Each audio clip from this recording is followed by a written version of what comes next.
Boa noite, irmãos. Paz seja convosco. Glória a Deus. Deus está aqui. Vamos ficar de pé que nós vamos ler a palavra de Deus. E hoje nós vamos tratar de um assunto muito importante, que é oração. Então, o tema da nossa mensagem hoje é o poder através da oração. No livro de Gênesis, capítulo 4, Gênesis capítulo 4, nós vamos ler o versículo 26. Repetindo, Gênesis 4, 26, que diz assim: a Sete nasceu-lhes também um filho, ao qual pôs o nome de Enos. Daí se começou a invocar o nome do Senhor. Vamos repetir. A Sete nasceu-lhe também um filho, ao qual pôs o nome de Enos.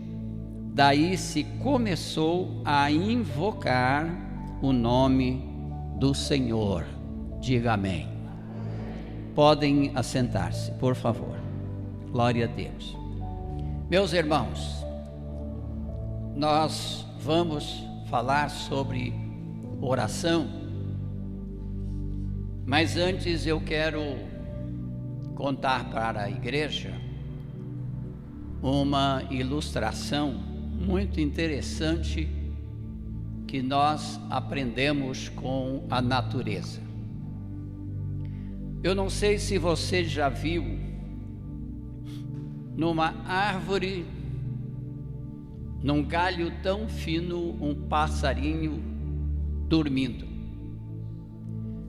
E eu fico imaginando se nós fizéssemos isto, dormir numa árvore em um galho. Ainda que o galho fosse forte, suficiente para suportar o nosso peso, eu imagino que com o sono nós poderíamos cair lá de cima e até quebrar o pescoço e morrer. E o passarinho dorme no galho. Mas o segredo é que ele dorme de joelhos. Porque quando Deus fez os pássaros, então ele colocou na sua perninha um tendão, os tendões, que quando ele se ajoelha, os dedinhos dele fecha, prende no galho.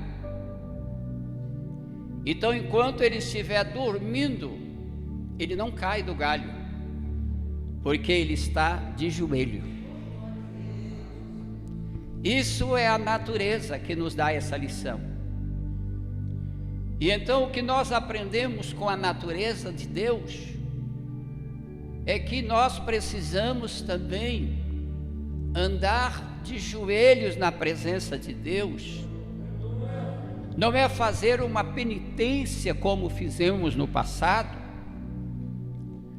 não é fazer um sacrifício a alguém como fizemos no passado a alguma divindade, mas é andar de joelho em oração na presença de Deus. Glória a Deus, louvado seja Deus. O que nós lemos aqui é que a partir de Enos, filho de Sete, começou a invocar o nome do Senhor. Que descoberta interessante, que este homem, descendente de Sete, filho de Sete, e esse Sete, ele foi dado por Deus a Adão e Eva, não é? Em lugar de Abel.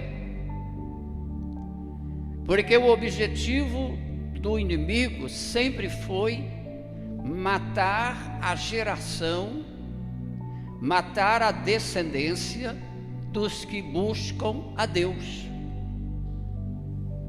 O propósito único de Satanás é impedir que a pessoa, se tornando um crente, ele não conseguindo segurar a pessoa na inconversão, no pecado, no mundo, longe da fé cristã, então ele vai tentar segurar ele longe da comunhão com Deus. Porque se ele não tem comunhão com Deus,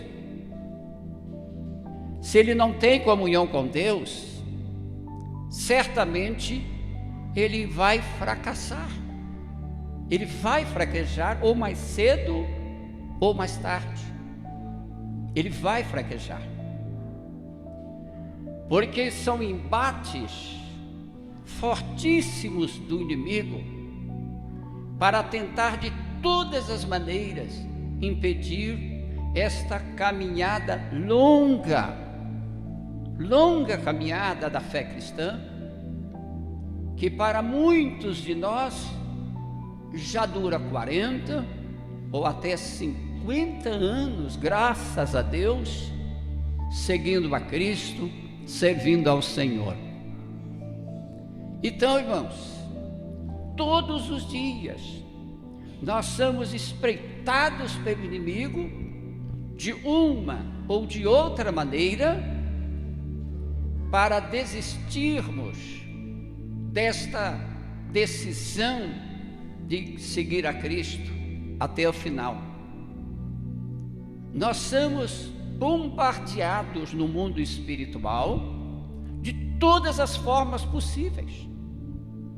Ou seja, o diabo está sempre criando atalhos, sempre propondo atalhos, sempre oferecendo uma oportunidade de retornar à vida antiga, de retornar à velha vida, porque ele sabe que o que nós fazemos é realmente uma afronta para ele.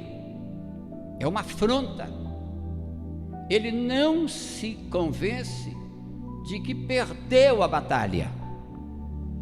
Ele não se convence de que ele é um derrotado. Ele não se convence que Cristo o derrotou na cruz.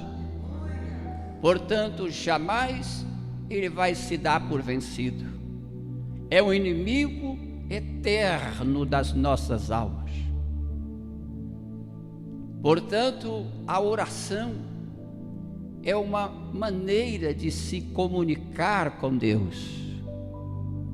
É uma forma de falar com Deus, dialogar com Deus, conversar com Ele. Porque Deus é o nosso Pai, e pela adoção de Cristo nós somos seus filhos, e como filhos nós temos que ter um diálogo com o Pai, porque Ele é um Pai amoroso. Não é racional, não é razoável que os filhos nesta terra, os filhos biológicos, rompam a comunhão com seus pais. Não é razoável isso, é um contrassenso. E se um filho ou uma filha rompe a comunhão com os seus pais, isso interrompe esse círculo de amizade e de relacionamento, e coloca-se um obstáculo para que esse filho ou essa filha peça alguma coisa aos seus pais. E assim também o pecado como diz Isaías 59, 1, separa-nos de Deus. E o Senhor disse: as minhas mãos não estão encolhidas para que não possa salvar, e os meus ouvidos não estão cerrados para que não possa ouvir, mas os vossos pecados fazem separação. Os vossos pecados criam uma barreira, criam um obstáculo, criam uma muralha. E enquanto esse obstáculo, essa barreira, essa muralha não for transposta, não for retirada, para que haja um caminho, um acesso livre da pessoa com Deus, todas as orações serão interrompidas, porque somente o sangue de Jesus é que nos lava e nos purifica de todo o pecado. Louvado seja Deus. Então, meus irmãos, a Bíblia diz que nós precisamos orar sempre. Há uma parábola de Lucas 18, a parábola do juiz iníquo. Quando Jesus disse, ele propôs uma parábola sobre o dever de orar sempre e jamais esmorecer. Orar sempre e jamais esmorecer. Eu estou me lembrando de uma outra história muito interessante, de uma mãe, certamente viúva, tinha um único filho, envolvido com drogas, com o mundo, e desde que ela se entregou a Cristo e conheceu o Evangelho, ela começou a orar pela salvação daquele moço. Mas passaram-se muitos anos e aquele moço não mudava, não saía das drogas, não se convertia. E aquela mãe, depois de orar tantos anos, ela um dia disse: ah, Senhor, eu cansei, eu vou parar de orar, porque não estou conseguindo. Eu oro, e o meu filho continua o mesmo. E naquele mesmo dia que ela tomou essa infeliz decisão, à noite ela teve um sonho. E no sonho ela se encontrava numa Olimpíada, e nessa Olimpíada o seu filho era um dos corredores. Inicialmente ela imaginou estar sozinha naquele estádio, mas de repente ela viu que tinha muitos concorrentes do seu filho, que competiam com ele. E então foi dado a largada para a corrida, e ela olhou e viu seu filho lá correndo. E ela gritava: corre, meu filho, você vai conseguir. E gritava insistentemente: corre mais, meu filho, você vai conseguir. Mas quando estava bem próximo da chegada final, o seu filho caiu. Seu filho caiu. Mas faltava apenas uns 2 passos. E ele caiu. E ela gritava: filho, levanta. Levanta, filho, corre, filho, você vai conseguir. E ela acordou. E quando ela acordou desse sonho, Deus falou com ela e disse para ela: assim é com seu filho. Falta pouco para a reta final, falta pouco para a chegada. Quem sabe nesta noite alguém está aqui, está chegando ao pódio, está a 2 passos da reta final. Aquilo que tanto você almejou, tanto você desejou, é o seu sonho conseguir isto, por você ou por alguém. Quem sabe é pela conversão de alguém da sua família. E quem sabe já lhe abateu um desânimo.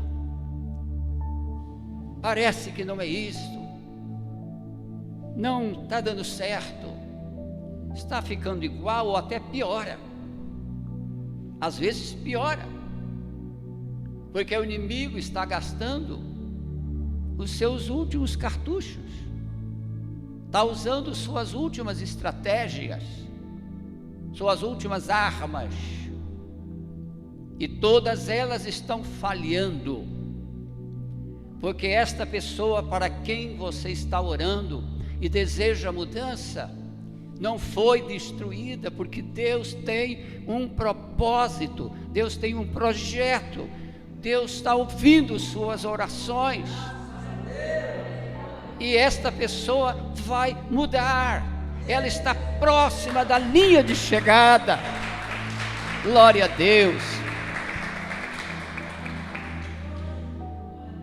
A Bíblia diz que Deus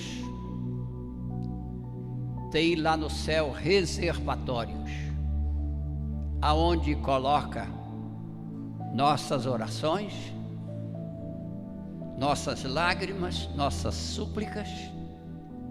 E a Bíblia diz que se não desfalecermos, nós alcançaremos.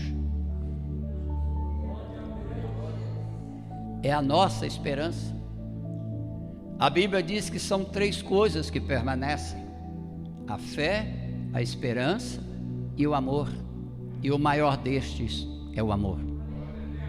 Então, meus irmãos, a oração é a única forma de superarmos todas as dificuldades encontradas pelo caminho. A oração é uma maneira, é uma forma de nós demonstrarmos nossa dependência de Deus. Quando alguém se dirige ao prefeito para fazer um pedido, está demonstrando que o prefeito tem condição de resolver o seu problema. Quando alguém vai ao governador, é porque acredita que o governador pode resolver o seu problema. A mulher, pobre mulher de Lucas 18, da parábola do juiz iníquo, todos os dias ela ia à casa do juiz e dizia: advoga minha causa, advoga minha causa, advoga minha causa. E ele não quis advogar a causa dela por algum tempo, por muito tempo. Um dia, ele se despertou. Um dia, esta pessoa para quem você deseja salvação vai se despertar. Um dia, esta situação vai mudar.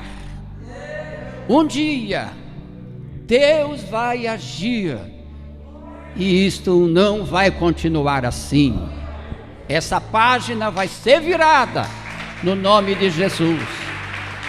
Glória a Deus.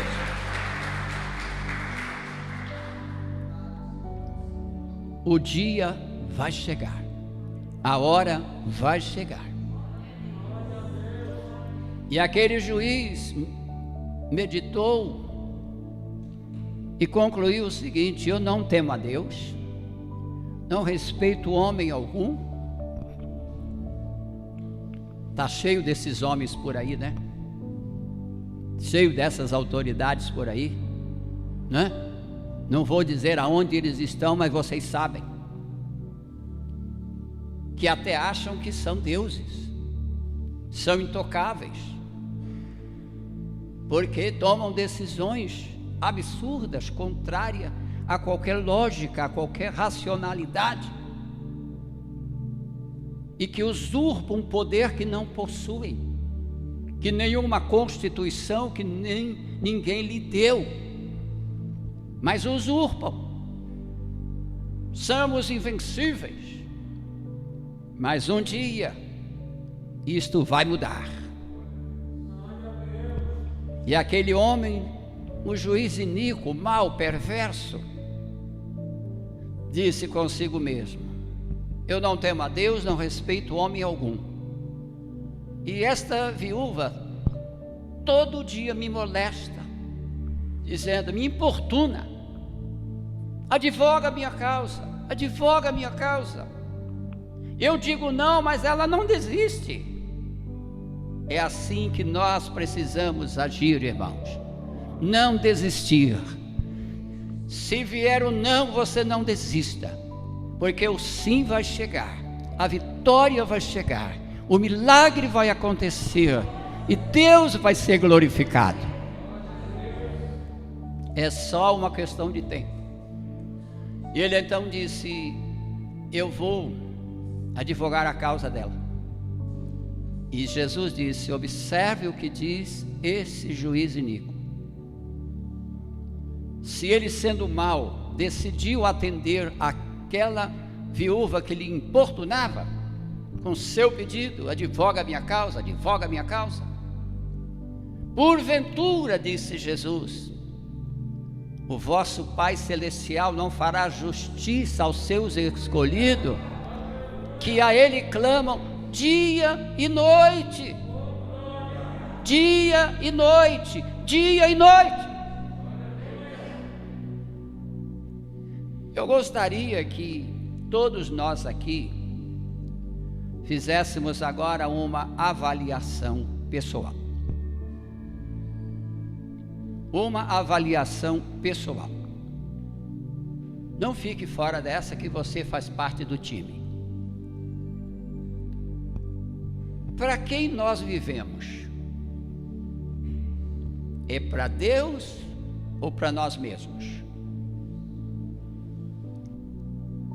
Dentre a relação de projetos, quantos estão relacionados com Deus? Quantos estão relacionados conosco mesmo? Quantos estão relacionados com a eternidade, ou quantos estão relacionados com a vida terrena? Mas tem mais. Tem mais pergunta, tem mais questionamento. Quanto tempo por dia nós damos para Deus?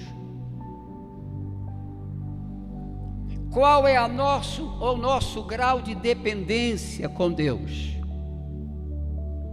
Dependemos dele parcialmente, totalmente, absolutamente? Dependemos dele em parte, ora nós tomamos nossas próprias decisões sem consultá-lo, ou nós só tomamos uma decisão depois de consultá-lo? Então eu vou dar um testemunho muito simples para vocês, que aconteceu aqui esta noite. Na sexta-feira, eu senti saudade da irmã Ana Maria cantar um hino aqui. Eu acho que todo mundo sentiu. Sentia, né? Porque não foi resolvido. Aí eu fiquei pensando, meu Deus, não falei nada com a pastora. Pensei em ligar para a irmã Ana Maria. Falei, já que domingo Deus vai me dar o privilégio de pregar, Então eu vou pedir à irmã Ana Maria e vou separar uns 3 minutos para ela cantar um hino. E não foi necessário nada disso. Não só ela cantou o hino, mas ela abriu o culto, orou, cantou corinho, fez muito mais do que eu imaginava. Porque a Bíblia diz em Efésios 3:20 que Deus é poderoso para fazer infinitamente mais do que nós pedimos ou pensamos, conforme o seu poder que opera em nós. Aleluia! Glória a Deus! Glória a Deus!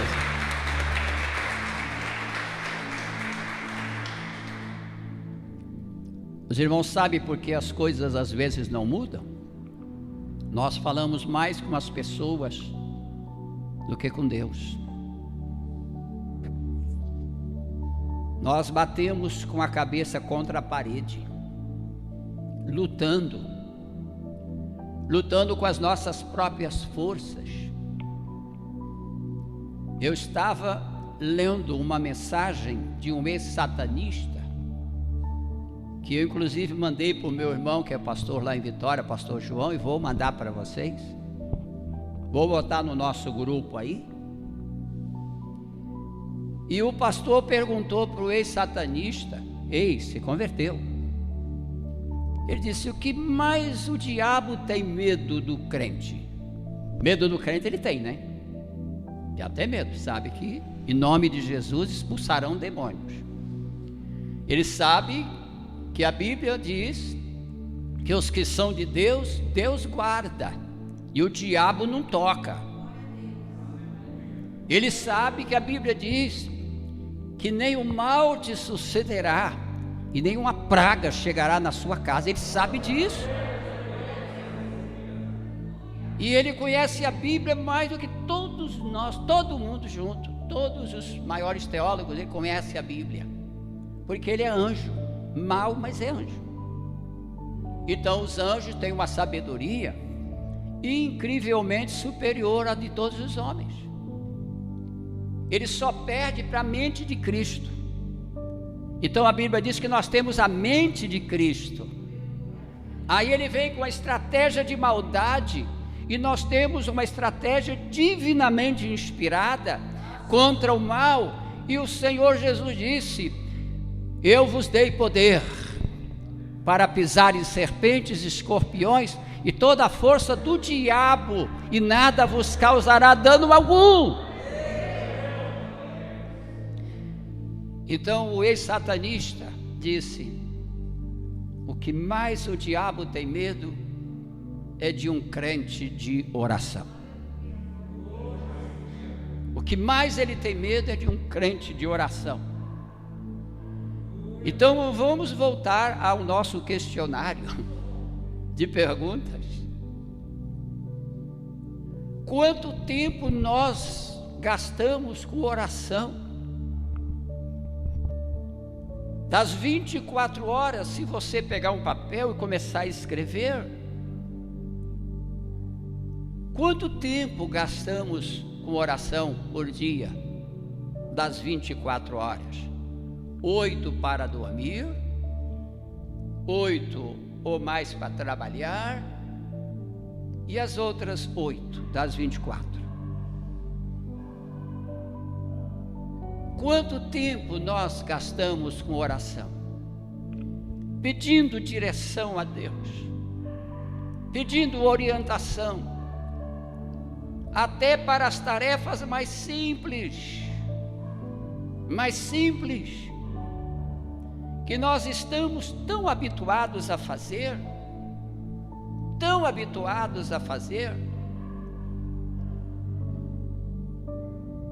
precisamos de uma direção de Deus, precisamos de um norte, precisamos da presença de Deus, porque somente Deus é que pode nos orientar, nos proteger, nos guardar, nos livrar como na oração do Pai Nosso, Jesus nos ensinou a orar: não nos deixe cair em tentação, mas livra-nos do mal, pois teu é o reino, é o poder e a glória para sempre. Nós não sabemos o que o inimigo está tramando contra nós daqui a um pouco. Nós não sabemos, mas certamente ele está trabalhando. Mas a Bíblia diz que não dorme, nem dormita o guarda de Israel. É certo que não dorme, é certo que não dormita. Glória a Deus. O Senhor é quem te guarda. O Senhor guardará a tua entrada e a tua saída, desde agora e para sempre. Mas para que isto aconteça de forma integral, nós precisamos buscar orientação de Deus. E quando somos impedidos de avançar, Paulo, por vezes, ele quis ir a Jerusalém e o Espírito Santo lhe proibiu. Vamos imaginar aqui, alguém de nós querer ir a uma cidade para pregar o Evangelho e o Espírito Santo proíbe. Se faltar o discernimento espiritual, é possível que alguém repreenda. Mas o momento de Deus é o mais preciso para todo mundo. É o mais preciso. É quando Deus dá sinal verde. Paulo disse uma vez: uma porta muito grande e eficaz se me abriu para o Evangelho. São muitos adversários. A porta se abriu para ele, mas quando ele quis ir para Jerusalém, se fechou e depois ele foi. Então, meus amados, a oração é dependência de Deus, é aceitar a direção do Pai das luzes, em quem não há sombra ou variação de mudança. A oração é preciso, é necessário e é preciso crer, porque quando nós cremos, nós nos sujeitamos àquilo. Então, quando colocamos a nossa vida nas mãos de Deus e cremos que Ele vai nos dirigir, vai nos inspirar, vai nos orientar, vai nos guardar, vai nos proteger, vai nos ajudar, então nós não temos uma outra escolha, só temos uma opção. A Bíblia diz de Abraão: Abraão creu em Deus, e isso lhe foi imputado por justiça, e ele foi chamado o quê? Amigo de Deus. Nós lemos inicialmente 4:26 de Gênesis, de anos. Ninguém ainda tinha tido a inspiração de orar a Deus. Deus é que vinha aos homens. Mas era preciso surgir uma novidade, porque o pecado já estava separando o homem de Deus. Deus vinha ao homem, mas agora o homem também precisava ir a Deus para reconstruir esse relacionamento, esse elo perdido que o pecado trouxe, para reconquistar, para reafirmar esta aliança. Deus vinha ao homem, agora o homem também tem que ir a Deus. E a Bíblia diz: chegai-vos a Deus, e Ele chegará a vocês. Então, a Bíblia diz que Hebreus 11:1, a fé é o firme fundamento do que se espera e a convicção de fatos que não se veem. A fé é o firme fundamento do que se espera. Então, quando nós oramos, nós esperamos o quê? Um milagre acontecer. E quando oramos, nós falamos com Deus e demonstramos que nós dependemos dEle, precisamos dEle, e que Ele é capaz de suprir todas as nossas necessidades, é capaz de nos guardar de todo o perigo, é capaz de nos sustentar de pé, porque a Bíblia diz que nós estamos de pé, porque Deus é poderoso para nos sustentar.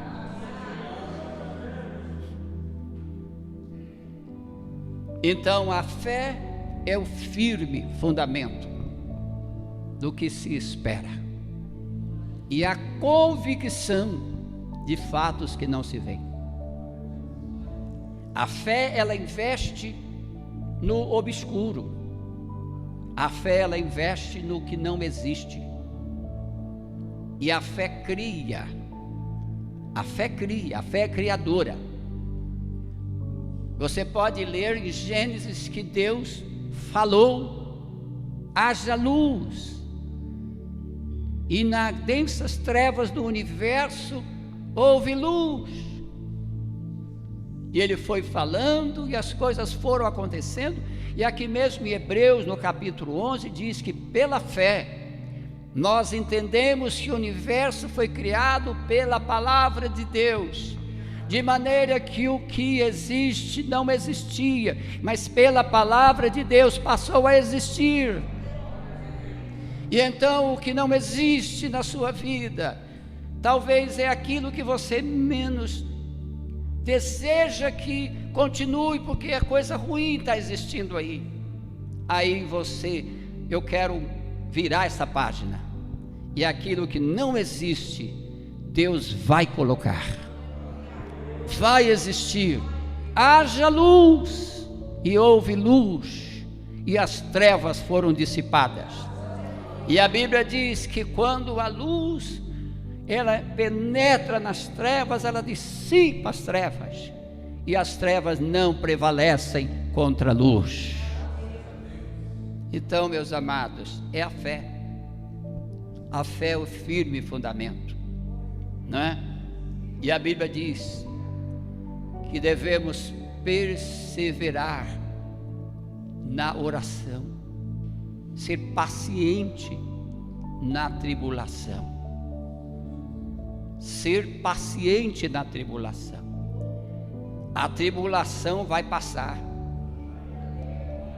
Um momento difícil vai passar. Essa guerra espiritual vai ser vencida. Vai ser vencida no nome de Jesus. E para terminar, por ter mais coisas aqui, a gratidão a Deus é importante. Gratidão. A Bíblia diz: sejam agradecidos. Dai graças a Deus, porque esta é a vontade de Deus em Cristo Jesus para convosco.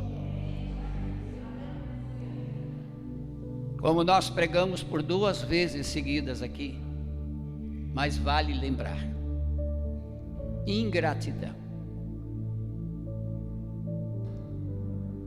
é terrível, é muito ruim para o coração de Deus a nossa ingratidão, como é também o coração das pessoas. E quando nós aproximamos de Deus para pedir alguma coisa, eu imagino que Deus pergunta para nós: você já agradeceu por aquilo que recebeu?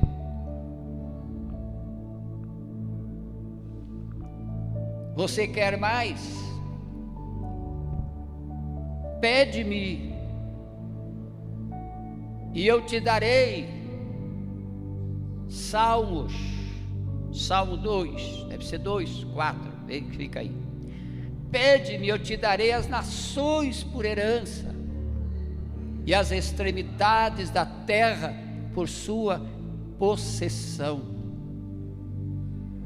Jesus disse: tudo que pedires ao Pai em meu nome, crendo, recebereis. Se pedir alguma coisa, eu farei, para que o Pai seja glorificado no Filho. Então a parte de Deus sempre será feita. E a nossa parte? E a nossa parte? Quando nos aproximamos de Deus com gratidão: Senhor, te agradeço. Mencionando item por item. Porque quando nós pedimos item por item. Ninguém chega para Deus e diz: Senhor, me dá todas as coisas, em nome de Jesus, amém. Não. Senhor, o meu problema é este. Esta é a minha dificuldade. Eu não estou conseguindo, Senhor, vencer este problema, especificamente este problema. Esse problema está desafiando as minhas forças, minha capacidade. Eu não estou conseguindo, Pai, me ajude. Então, depois, quando o problema é resolvido, a gente volta para Ele e diz: Pai, obrigado porque o Senhor resolveu aquele problema, especificamente aquele problema. Aliás, eu glorifico a Deus por ver aqui o pastor Espíndola. Claro, todo mundo aqui é motivo de gratidão a Deus por estar aqui. Pastor Espíndola, fique de pé, meu amigo, por favor. Esse homem foi curado. Foi curado. Glória a Deus. De 2 males terríveis que podia levá-lo à sepultura. Mas Deus é Deus. Foi curado. Foi curado por Jesus. Então, graças a Deus que o Senhor lhe curou, meu irmão. Graças a Deus que nos dá vitória por meio de nosso Senhor e Salvador Jesus Cristo. A Ele seja a glória, tanto agora como no dia eterno. Amém. Glória a Deus. Glória a Deus. Vamos ficar em pé, irmãos. Glória a Deus. Graças a Deus. E agora, o que nós vamos fazer? A partir de hoje, vamos ficar do mesmo tamanho, fazer as mesmas orações, usar o mesmo tempo. Vamos fazer igual o pássaro, andar de joelho diante de Deus, pedir misericórdia a Deus, pedir força a Deus. Vocês sabem que esse vírus trouxe muitos problemas para toda a humanidade, mas afetou grandemente a igreja. Afetou, prejudicou grandemente a igreja. Temos que agradecer a Deus, porque aqui nessa comunidade nós temos apenas um ou outro caso muito isolado que nós acreditamos que vai ser resolvido. Mas tem igrejas por aí, comunidades, que muitas pessoas não voltaram mais para a igreja depois dessa pandemia. Porque esse vírus diabólico, satânico, infernal, não é apenas um vírus biológico, é um vírus espiritual. É um vírus que é um emissário do anticristo, é um emissário de Satanás, que veio para perturbar a humanidade inteira. E é um prenúncio de coisas piores que virão para provar a igreja, meu irmão. A Bíblia diz: se formos frouxos no dia da angústia, a nossa força é pequena. Então pode vir o demônio que vier, a igreja do Senhor tem que estar firme, tem que estar firme com Deus, não pode se curvar, se dobrar, se sentir ameaçado. A nossa fé, a minha fé, a sua fé, a fé do povo de Deus, não pode ser ameaçada por nada. Aquele que perseverar até o fim, esse será salvo. Não é de se esperar nesse mundo coisas melhores, mas nós temos uma promessa de uma eternidade gloriosa com Cristo no céu. E a Bíblia diz que nós somos mais que vencedores. Louvado seja Deus. Mas é preciso estar sempre orando. 1 Tessalonicenses 5,17 é um menor versículo, pelo menos, que a gente vê em tamanho de letras. Orai sem cessar. Orai sem cessar. Então não pode parar de orar, de buscar a Deus. Davi disse, no pior momento da sua vida, ele disse: clamou esse pobre aflito, e o Senhor escutou. Na minha angústia clamei ao Senhor, e Ele me ouviu. O justo clama, o Senhor escuta, e o livra de todas as suas angústias. Feche os seus olhos. Pai, no nome do Senhor Jesus Cristo, o Filho do Deus vivo, nós reprovamos toda ação maligna no mundo espiritual, toda trama diabólica, satânica, infernal, maldita de Satanás. A tua palavra diz que nós temos o poder. A igreja do Senhor tem poder para pisar em serpentes, escorpiões, toda a força do inimigo, e nada vos causará dano algum. Como teu servo Paulo disse, nós estamos de pé, porque Deus é poderoso para nos sustentar. E o teu servo Samuel disse: até aqui nos ajudou o Senhor. Graças a Deus.